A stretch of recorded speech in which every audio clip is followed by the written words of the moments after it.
प्रकृति की ये देन। जय माता दी।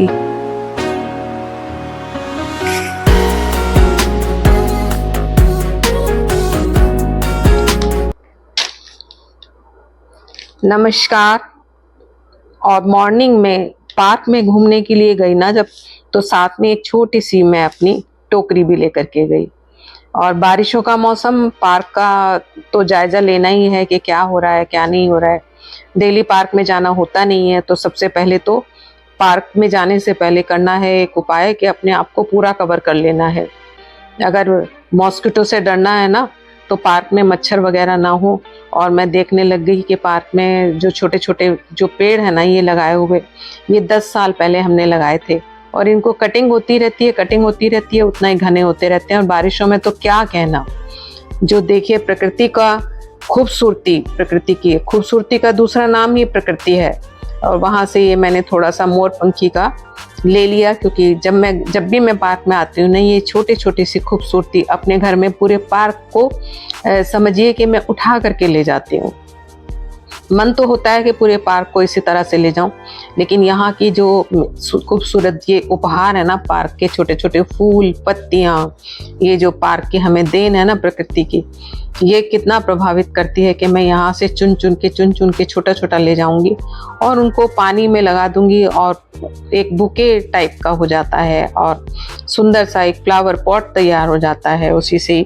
और बहुत सुंदर पूरे दिन महकता रहता है घर के अंदर। ये हिमेलिया जो है ना, इस समय पे पूरी अपने रंगत पर है। ये देखिए, इसमें इतनी छोटी छोटी चिड़ियाँ आती हैं, खूबसूरती इसके साथ चहकती रहती हैं सारा दिन। मैं बालकनी से मैं देखती हूँ ना पार्क में जब, तो इसके ऊपर कलरफुल चिड़ियाँ इतनी दिखाई देती हैं और अपनी चोंच से छोटा इनके अंदर से लाल लाल ये कुछ ना कुछ निकालती रहती हैं, पीती रहती हैं रस को जैसे। और ये कहीं सफ़ेद चांदनी है, तरह तरह की, यहाँ तक कि कलरफुल लीव्स वाले जो हैं छोटे छोटे, और गुड़हल हैं बहुत तरीके के, बड़े गुड़हल हैं, छोटे गुड़हल हैं, यहाँ तक कि एक वाइट गुड़हल भी है इसमें, जो आजकल नहीं आ रहा है, रेड गुड़हल दिखाई दे रहे हैं। तो भगवान को चढ़ाने के लिए, माँ के चरणों में चढ़ाने के लिए तो गुड़हल से बेस्ट कोई फूल ही नहीं है। और गुलाब की आजकल देखिए कमी नज़र आ रही है। गुलाब क्या होता है कि बारिशों में झड़ जाते हैं, देसी गुलाब, और आते हैं, काफ़ी आते हैं, लेकिन क्या होता है कि सब पहले ही, अगर मॉर्निंग में ही सब पूजा के लिए, चढ़ावे के लिए ले जाते हैं। तो पार्क में से हमें कुछ ना कुछ, हमें इतना कुछ मिलता रहता है कि पूजा के लिए फूलों की तो कभी कमी होती नहीं है। और जब चाहे जब हमारा योगदान यहाँ पार्क के लिए रहता है, तो उसमें माली जो है, जो माली भैया कुछ ना कुछ करते रहते हैं, और साथ में हमारा पूरी देख रेख पार्क की रहती है। वरना ना बिना माली के पार्क जो होता है तो उजाड़ नज़र आने लगता है। और थोड़ी सी बारिश हो गई तो ये जो घास है ना पार्क की थोड़ा बढ़ गई है, तो इसका भी ध्यान रखना ज़रूरी है धीरे धीरे। और ये जो मैं सामने से ले रही हूँ ना, कलरफुल पत्तियाँ, छोटी शेडेड पत्तियाँ हैं, ये वेरीगेटेड, ये भी बहुत खूबसूरत लगती हैं मुझे। इनमें छोटे छोटे से वाइट फूल आते हैं, बहुत छोटे छोटे से, जो बहुत सुंदर लगते हैं। तो मैं धीरे धीरे बास्केट में ये पार्क का खजाना भरती जा रही हूँ। यहाँ से टहल करके ना, थोड़ा सा टहल लें, चक्कर मार लें, 2-4 चक्कर मार लें घर के सामने ही, और उसके बाद छोटा मोटा सा ये पार्क का खजाना अपने घर ले जाएं, प्रभु को चढ़ाएं, तो वैसे ही दिन मस्त हो जाता है देखिए। और सुबह का मौसम, और मौसम भी ऐसा जिसमें बारिशों में ना धूप सुबह नहीं आई, तो सुबह नहीं आई तो इतनी स्वेटिंग भी नहीं हो रही है, मौसम अच्छा ही है। बारिश आने को होती है लेकिन आती नहीं है। और इस समय हवा थोड़ी बंद है, लेकिन फिर भी मौसम ठीक है, अच्छा है, सुहावना है। और ये चंपा का पेड़ मैं बताऊं, ये हमने 10 साल पहले अपने हाथों से यहाँ वृक्षारोपण किया था। जब पार्क का इनॉग्रेशन हुआ था तब हमने ये लगाया था, तो तब का ये पेड़ है। और चंपा के पेड़ के तो क्या कहने कि इसकी एक टहनी भी, एक ब्रांच हम तोड़ करके कहीं भी लगा देते हैं, वो वहीं पेड़ के रूप में धीरे धीरे अपने आप ही हो जाती है। तो इसके भी फूल आते हैं ना, तो इनके ऊपर भी चिड़ियाँ आती हैं, और चिड़ियाँ अपनी चोंच से ना इन फूलों के बीच से परागकण खींचती रहती हैं। तो ये काम पार्क के अंदर चलता रहता है। तो पार्क में देखिए चारों तरफ का नज़ारा ना पार्क का, कितना खूबसूरत है। कहीं इसमें एक आम का पेड़ भी है, उधर काफ़ी बड़ा सा सिंदूरी आम का पेड़ है, मैं भी आपको दिखाऊंगी। और ये जो है ना, मेरे हाथ में नहीं आए फूल, तो मैं थोड़ा सा हेल्प ले रही हूँ कि नीचे इसकी ब्रांच आ जाएगी तो मैं एक फूलों का गुच्छा इसका भी ले लूँगी। तो ये भी मेरा मन ललचा रहा है, जिसको मैं रोक नहीं पा रही हूँ, और मैंने ले ही लिया यहाँ से। तो ये सब इकट्ठे कर लिए बास्केट में, इतना सब कुछ हो गया।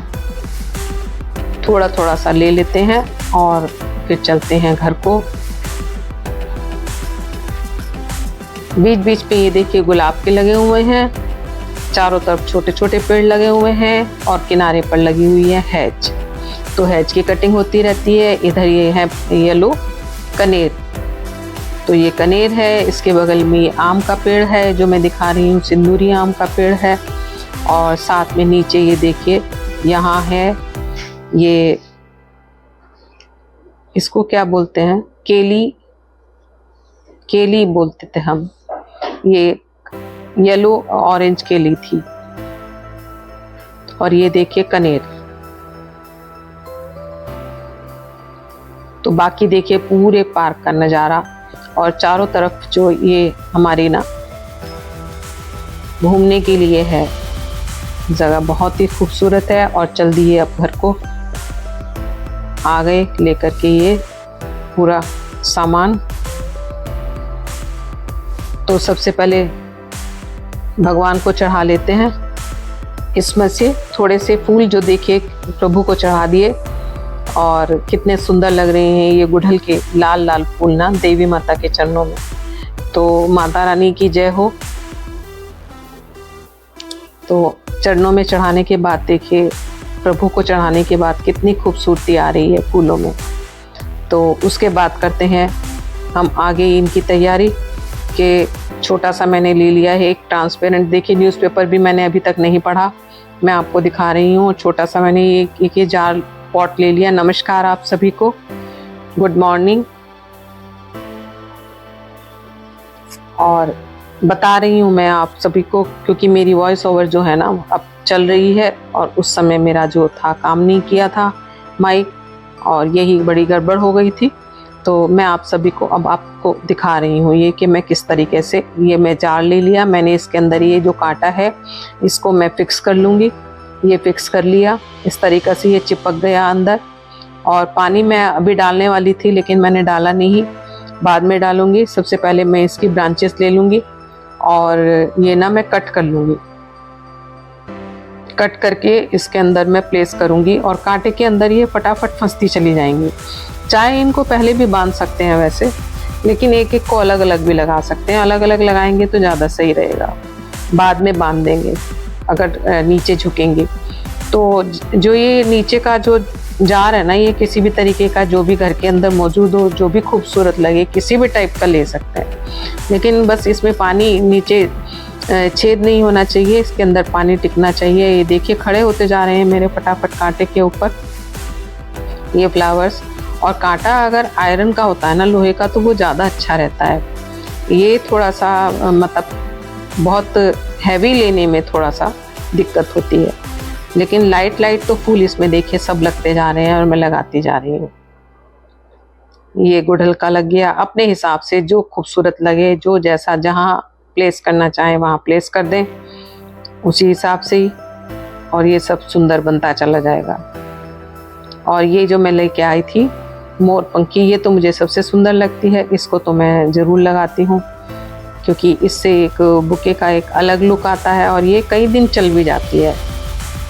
लेकिन जो बाकी फूल हैं वो तो अपने हिसाब से सर्दी में ज़्यादा चलते हैं और गर्मी में उतना नहीं, बस सुबह से शाम तक चल पाते हैं, तो तभी तक अच्छे लगते हैं, महकते रहते हैं, दिल को खुश करते रहते हैं, फ्रेश होता रहता है माइंड में इनको देख देख करके। तो लगाती जा रही हूँ मैं ये सब, जो भी कलरफुल मेरे हाथ में आ रहे हैं। लीव्स जितनी रखनी है उतना रख लो, और जितनी निकालनी है उतना निकाल दें उनमें से, जिस भी हिसाब से। तो इतने सारे सब मैंने लगा लिए। तो अब बारी आई फर्न की। फर्न मुझे बहुत पसंद आती है, चाहे उसको फोल्ड करके लगा दें, लेकिन फोल्ड करके लगाने में मुश्किल आ जाएगी, तो मैंने नीचे से ही उसको, नीचे से लंबी ज़्यादा है तो कट कर लेंगे थोड़ा सा, और कट करके उसमें इसको भी लगा देंगे। तो ये खोसते जा रहे हैं जैसे हम एक कांटे के अंदर फूलों को प्लग करते जा रहे हैं। तो फूल जो है उस हिसाब से, और इसमें डालेंगे बाद में पानी, तो ये फ्रेशनेस इनकी बनी रहती है काफ़ी टाइम तक पानी डाल के। और किसी ऐसी जगह प्लेस कर देंगे और फिर बाकी सब फटाफट उठा देते हैं यहाँ से, इसको कर देते हैं बास्केट में। फिर से जो पत्तियाँ और एक्स्ट्रा जो हो गई हैं ये एक्सेस, इनको हटा देंगे और इसको थोड़ा सा और लगा दूँगी मैं यहाँ पर, जहाँ भी जगह मिलेगी थोड़ा सा और अच्छा लगेगा। तो अब ये हो गया तैयार, फ्लावर्स तो लग गए, डाल दिया इसमें पानी। तो वाटरिंग नहीं करेंगे तो फिर फ्रेशनेस नहीं आएगी, और वाटर इसमें डाल दिया। और अब मैं आपको दिखा देती हूँ आगे ऊपर करके कि ये जो नीचे कांटा है ना, ये नीचे आपको नज़र आ रहा होगा, ये नीचे बिल्कुल एकदम चिपका हुआ है, एयर टाइट है, इसमें एयर टाइट को लगी हुई है। तो ये अब अच्छे से तैयार हो गया है। इसको थोड़ा सा ऊपर से मैं बांध लूँगी, हल्का सा ऊपर से जब मैं बांध लूँगी ना, तो ये बहुत अच्छा लगेगा। अभी वहाँ प्लेस करके मैं इसको बांध करके आपको दिखाऊंगी। तो कैसा लग रहा है आपको, वहाँ ऐसे ही देखिए रखा हुआ कितना सुंदर लग रहा है। और अब देखिए आप, थोड़ा सा उसको ऊपर करके मैंने बांध दिया, नीचे से नज़र आ रहा है, और ऊपर थोड़ा सा हल्का सा उसको धागे से मैंने ऊपर बांध दिया था। तो ये देखिए नीचे से कैसा लग रहा है आपको, कितना खूबसूरत लग रहा है, सुंदर लग रहा है ना। तो ये पार्क की देन है, उपहार है वहाँ का। और अभी न्यूज़पेपर भी पढ़ना है, न्यूज़पेपर लेकर के बैठूँगी, थोड़ा सा न्यूज़पेपर पढ़ेंगे, ब्रेकफास्ट करेंगे। तो ये होती है मॉर्निंग की दिनचर्या। तो कितना अच्छा लगता है। और न्यूज़पेपर में देख रही हूँ मैं, आज के न्यूज़पेपर में कुछ ना कुछ तो मुख्य होता ही है। तो आज के न्यूज़पेपर में क्या है, ये भी जो मुख्य पृष्ठ से पता चल जाता है कि हाँ, तो ज़रूर हमें पढ़ना चाहिए। ये देखिए, देश में चली पहली हाइड्रोजन ट्रेन, 5वां देश बना भारत। स्वच्छ रेल परिवहन की दिशा में बड़ा कदम बढ़ाते हुए शुक्रवार को देश ने पहली हाइड्रोजन ट्रेन का संचालन शुरू कर दिया। प्रधानमंत्री नरेंद्र मोदी ने जिंद रेलवे स्टेशन से जिंद सोनीपत के बीच 89 किलोमीटर लंबे रेलखंड पर चलने वाली इस ट्रेन को हरी झंडी दिखाई। इसके साथ ही जर्मनी, जापान, अमेरिका व चीन के बाद भारत पहला ऐसा देश बन गया जहां ट्रेन का हाइड्रोजन से संचालित हो रहा है। देखिए, ये जिंद में ट्रेन को हमारे प्रधानमंत्री ने हरी झंडी दिखाई। तो ये न्यूज़ है आज की, मुख्य न्यूज़ है। तो ये देखिए कितना हमारा देश तरक्की कर चुका है टेक्निकल दृष्टि से। तो इस अवसर पर मोदी ने कहा कि हाइड्रोजन से चलने वाली ये ट्रेन मेक इन इंडिया अभियान का सफल उदाहरण है। और बाकी भी कुछ है न्यूज़पेपर के अंदर। मैं पहले मुख्य लाइन पढ़ लेती हूँ और फिर बाद में पूरा का पूरा न्यूज़पेपर और आगे भी पढ़ती हूँ। तो आगे जो है कुछ ना कुछ मुख्य लाइनें रहती हैं जो हमें, मतलब ऐसी चीज़ें हमें मिलती है ना न्यूज़पेपर में, जो आम तौर पर हमें वैसे नहीं मिलती। तो न्यूज़पेपर को और अच्छे से बाद में पढ़ेंगे। और अब कर लेते हैं थोड़ा सा ब्रेकफास्ट। और ये देखिए,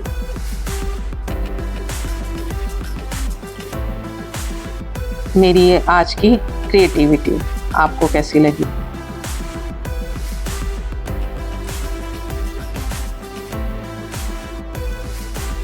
और इस क्रिएटिविटी में ना ईश्वर की कितनी बड़ी देन है।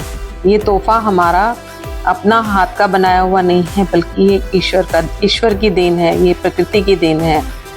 और बाहर मैं आपको अब दिखा दूँ कि बाहर मैं एक ऊपर से प्लांट लेकर के आ गई थी। मेरे पास में ये एक बास्केट है और इस बास्केट के अंदर मैं इसको रख दूंगी, प्लेस कर दूंगी इसको। तो ये कितना सुंदर लगेगा। और इसकी ये जो है ना लटकी हुई जो ब्रांचेस हैं, इसकी बीच में इसमें जेड प्लांट है और चारों तरफ से ये टेंडर हार्ट करके जो ये होती है ना लटकी हुई छोटी छोटी ब्रांचेस, ये बढ़ती रहती हैं अपने आप बरसात में इतनी अच्छे से।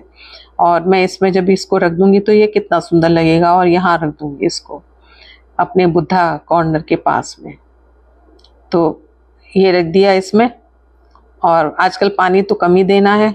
और देखिए कैसा लगा, कितना सुंदर लग रहा है ये यहाँ पर रखा हुआ। और ये बुद्धा, देखिए बुद्धा की जो लीव्स है ना, जब से मैंने इसमें लिक्विड डाली है ना अपनी खाद, तो उससे कितनी अच्छी सी हो गई हैं, घनी घनी हो गई हैं। और बाहर का मौसम तो आपको चमक रहा होगा, नजर नहीं आ रहा होगा कैसा। और अगर आपको मेरा ना ये ब्लॉग जरा सा भी अच्छा लगे तो उसको लाइक, शेयर और सब्सक्राइब करना मत भूलिएगा। तब तक के लिए आज्ञा दीजिए। नमस्कार, बाय बाय।